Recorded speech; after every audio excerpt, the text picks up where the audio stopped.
Ahoy hoy, Jesse Tattoo here, and today I'm going to show you guys some tricks on how to make your thumbnails pop.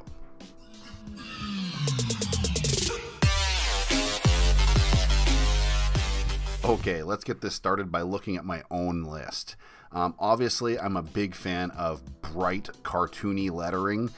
Yellow is awesome, man. I cannot stress it enough. Yellow is such a vibrant, bright, pop color. When you put a stroke around it and a little bit of a shadow, it jumps off of any background pretty much. Like, it's not the one and only color you should ever use. You can use what you want.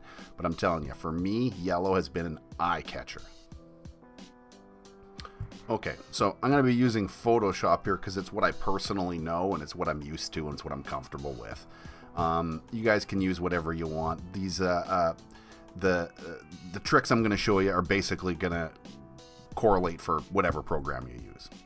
At any rate, I'm going to start with making a 720, so a 1280 by 720 blank slate.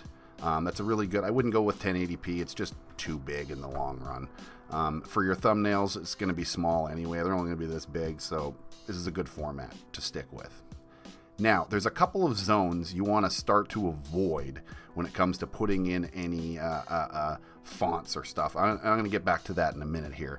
But for now, let's just bring in our background here. I'm going to use a photo, a screenshot I took earlier of pretty much just my Photoshop. This is what I'm going to use for my thumbnail for this video. I'm just going to talk about sort of like font layout and sort of like how to make some things pop, a couple of tricks for fonts. I'm not going to worry too much on this one about the actual photo itself. We can talk into other episodes if you want. Let me know in the comments below if you want me to do more, and I can explain on my methods for picking composition and what makes good thumbnails to begin with, like the photo wise. Okay, so let's start with some fonts. Now I picked yellow up here already. Must know what I like. Let's go with capitals here. How to make good thumbnails. Whoop, can't spell. Nails. There we go. Okay, so I'm gonna go and hit enter here and enter there. There we go. Now, I am a big fan of the Control T for transform. You hit Control and then T. This little box comes up, and now you can change its size, man. This is a awesome tool for fitting your thumbnails to your picture exactly. I meant fonts. That actually brings me to a really good point about where I'm positioning this, and I want to explain something here. Okay, now here's the deal. There are some zones you should not put fonts in. When you go to post this on Facebook, we all know it crops it into a square instead of a widescreen format, so it trims off the sides.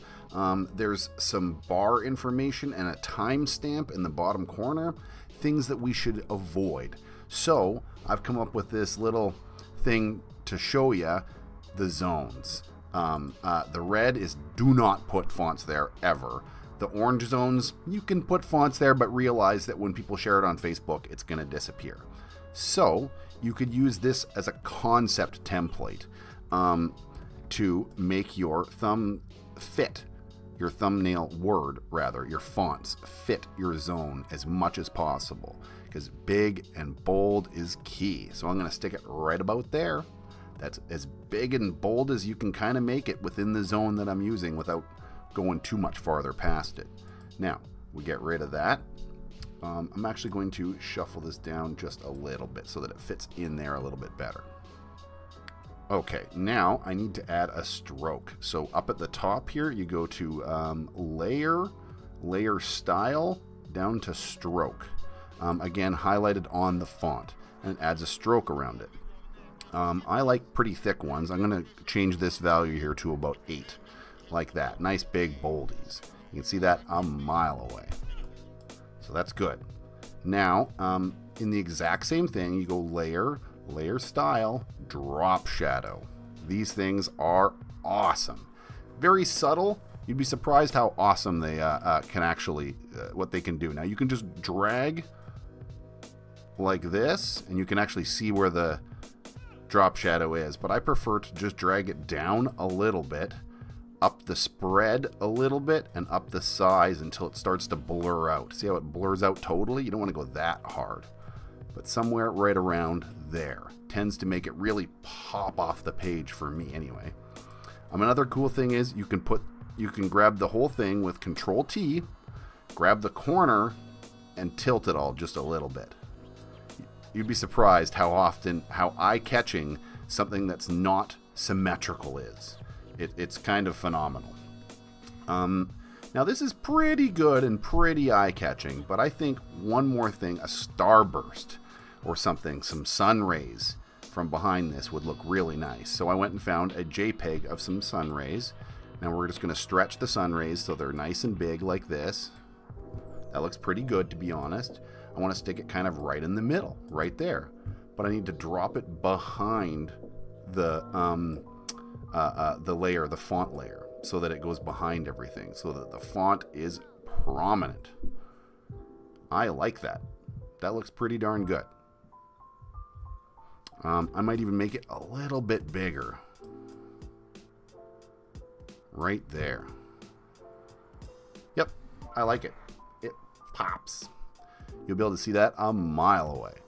You know, in second thought, I don't think I'm totally done with this. I'm pretty close, but there's a few more little adjustments. I'd like to make that sunburst pop a little bit different. So I'm going to go up here to adjustments and color balance, and I'm going to bump up the red and make it just a little more on the orange side. I'm going to do it twice just to really get it good. Where are we here? Color balance, and then there we go. A little more orange. That really screams it a little bit more for me. Actually, and I think I want to put in a Photoshop splash. This guy right here. I want this guy to sit over here like that. Now that I'm happy with. Maybe make it a little bit bigger.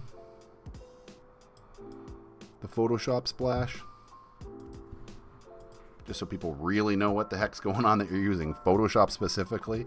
But there, I am happy with that. Well, there you have it. I hope you enjoyed this little tutorial, and if you did, please don't forget to like below and leave me a little comment and let me know if there's something else I can help you with.